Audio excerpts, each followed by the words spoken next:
Welcome back into the Daily Dose. I am your host, Jeff Hansen. As always, the show is brought to you by Give'emHellBrigham.com and by CougarSportsInsider.com, part of the 24/7 Sports Network. Thank you for your support so far. If you haven't done so yet, please subscribe to the channel, like this video. It goes a long ways. I know every creator says that, but it really goes a long ways in helping us build this platform, and we appreciate you so much. So thank you in advance for subscribing to the channel, liking this video, leaving a comment. You guys are the best. Today, let's get into some season predictions, and we're going to capitalize on the hard work by my guy, Cam Mellor. If you don't know Cam Mellor, Cam was at Pro Football Focus. Now he's one of the lead writers over at College Football Network, and he's one of the best college football analysts in the country. From a talent evaluation standpoint, he knows more about every player at every level in college football than anybody else out there. He takes that knowledge of what individual players do, and he has some of the most accurate projections of what things will look like on a week-to-week basis because he understands who the players are so well. So Cam Mellor, when he talks, you should listen. He's one of the best that there is out there, and he went through and did a ton of work over the last couple of weeks projecting every Big 12 game this season, not just wins and losses, but a synopsis of how things go, a final score for every game that features a Big 12 conference school in it. Obviously, we're going to capitalize on all of his hard work, and we're going to dig into what Cam had to say about BYU's first season in the Big 12 Conference. And that starts with a game week 1 against Sam Houston State. And Cam believes this one's going to be closer than people think. He thinks BYU gets the win, but the Bearcats are looking to make a statement. They are now an FBS program. That's new for them, and they have a big opportunity. They want to make a big Power 5 win to start off their 2023 season. They have the speed. They have the talent to do so. Now, the Bearcats, they don't have the depth to compete over a 12-game season, but week 1, BYU better come ready to play because the Bearcats can absolutely knock them off if the Cougars aren't ready to go. As it is, BYU gets the win, according to Cam, 31-25. And then they walk into an FCS game against SUU the next week. The score is probably closer than people think. Cam Mellor believes 35-11 is the final score, but he concedes, we all concede, that this game's over before the fourth quarter is, and BYU really sleepwalks to a win against Southern Utah. The season starts in week 3 when BYU travels to Arkansas for a revenge game against the Hogs. BYU's had success in games like this in the past, right? Think back to 2017. BYU got boat raced by Wisconsin at home and then turned around and used Tanner Mangum and kind of a gimmicky offense under Jeff Grimes, first-year offensive coordinator Jeff Grimes, to get the best of the Badgers in Camp Randall. I think they were ranked number 6 in the country at that time. So BYU's had some success. They did the same thing, a similar thing, I guess, against Baylor a couple of years ago after getting blown out really in Waco, turned around last year and got the best of Baylor. So it's happened. It's happened before. BYU has some track record. Kalani Sitake typically doesn't get blown out 2 years in a row, but Cam Mellor thinks this one goes the way of the Hogs by a final score of 35-22. Ultimately, KJ Jefferson is just too much to handle. Now we get into conference play. BYU's first conference game is on the road at Kansas.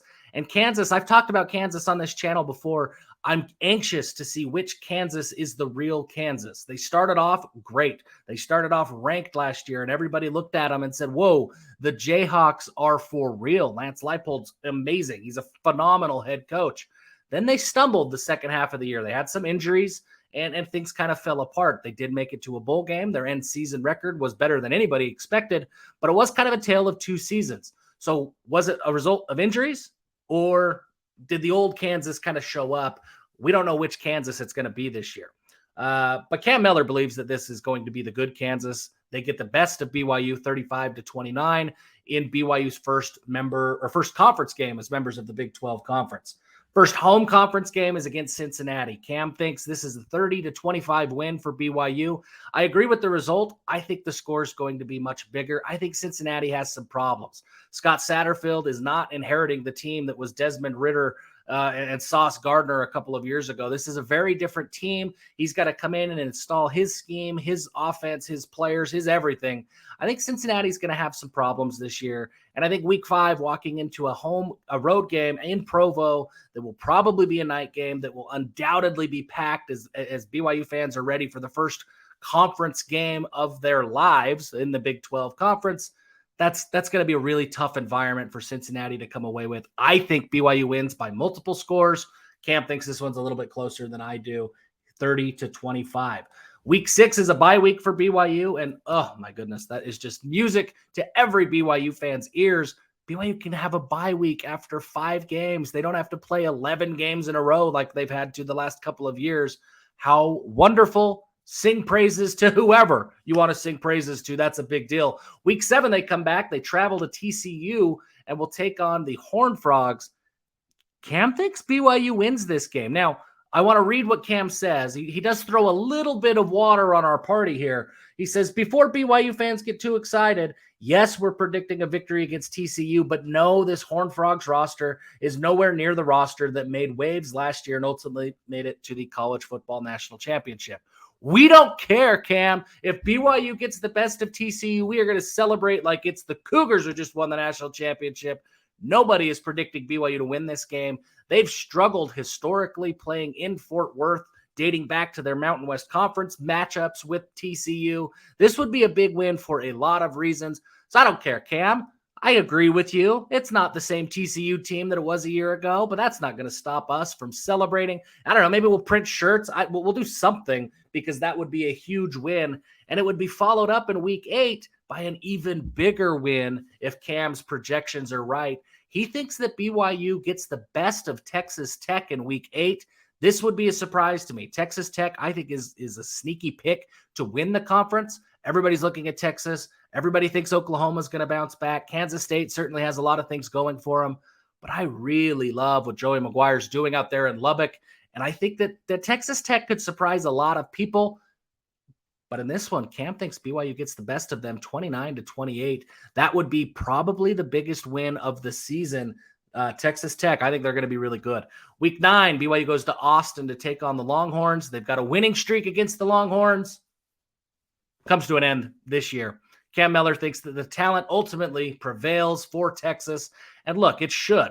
On paper, Texas is one of the most talented teams in the country. They've got a stable of top-rated quarterbacks. Steve Sarkisian is an offensive genius. They should be better than just about everybody that they play. But they haven't been able to put things together on a consistent basis. That's not news to any Texas fan out there. The last couple of decades have not been typical Texas football. And BYU's taken advantage of that a couple of times in the last 10 years when they were going through college football independence. But in this one, Cam thinks that Texas is back 31-17 in favor of the Longhorns. Week 10, BYU travels to Morgantown in what is going to be a difficult road trip. That's not an easy road trip to go from Provo to Morgantown. But West Virginia's got some issues. I don't know if Neil Brown will be the head coach of the Mountaineers at this point in the season. I think he's going to have a spectacular year in order to keep his job. His seat is the hottest of any coach in the Big 12. And there's a really likely scenario that BYU gets to play an interim head coach when they travel to Morgantown. Cam Mellor believes BYU wins this one 30-27. I think maybe it's probably a bigger distance than that. I think BYU can win this one by double digits. But a win's a win at the end of the day. Week 11 against Iowa State, kind of a head scratcher for me on this one. I don't know what the Cyclones are going to be this year. I think Hunter Dekkers continues to take a step forward, but Hunter Dekkers isn't Brock Purdy. And so I think he's got a long ways to go at the quarterback spot. But Cam thinks this one goes the way of the Cyclones, even though it's in Provo, even though it will be a tough environment. Cam believes that BYU falls by a final score of 32-24, and the Cyclones get a win that I think BYU, this is one of the few games where I think BYU's favored in Vegas this year, so the Cyclones would pick up an upset win. Next week, week 12, biggest home game of the year for BYU against Oklahoma, and ultimately Brett Venables and the talent of the Sooners is back. It prevails, kind of like Texas, and Cam believes that this one goes the way of the Sooners, 35-23. Look, it's kind of like Texas, right? Oklahoma should beat BYU. They should beat most teams that they play. I just don't know. I don't know if I believe in Brett Venables yet. Certainly believe in him as a coordinator, but can he do the head coaching thing? Last year was rough. There were a lot of reasons that last year was rough, but last year was rough, and that he's got to answer for that. So we'll see. We'll see what happens with Brett Venables. If Oklahoma drops a game or two early in the year, the wheels could fall off in Norman. We'll see what happens. And then finally, the regular season finale against Oklahoma State on the road in Stillwater. and Cam thinks BYU gets the win 27-22. So on the year, Cam Mellor believes BYU finishes with a record of 7-5 and a 5-4 record inside the Big 12 conference. And if you look at things, they don't take care of business at home, but they do really well on the road in conference. That would be great. That would be a phenomenal start to the season. If BYU could go 7-5 with a chance to get to 8 wins with a bowl win, that would be a spectacular, as good as it gets, opening season in the Big 12 conference for the Cougars. I like it. I think I take a different path to get to 7-5, but I like the projection of 7-5. I think this BYU team's better than most people think that they are. And so does Cam Mellor. This would put BYU ranked 7th in the Big 12 conference, according to all of his preseason projections. And that's kind of where I see him, is somewhere in the middle of the pack. I don't know. Are they 9? Are they 6? I don't know. But somewhere right there in the middle, that's where I see BYU ultimately playing. I do think that they will have some games where they stumble. But I think they're going to turn some heads and surprise some people in some games as well. BYU is more talented and they're better coached than most people realize at this point in May. So thank you, Cam, for all of your hard work over at College Football Network. Please check him out. And as Cam continues to do hard work, we're going to continue to capitalize on his hard work and talk about it here at the Daily Dose because he does such a phenomenal job. Thank you so much for taking some time out of your day to spend with us here at the Daily Dose. And until next time, give him hell.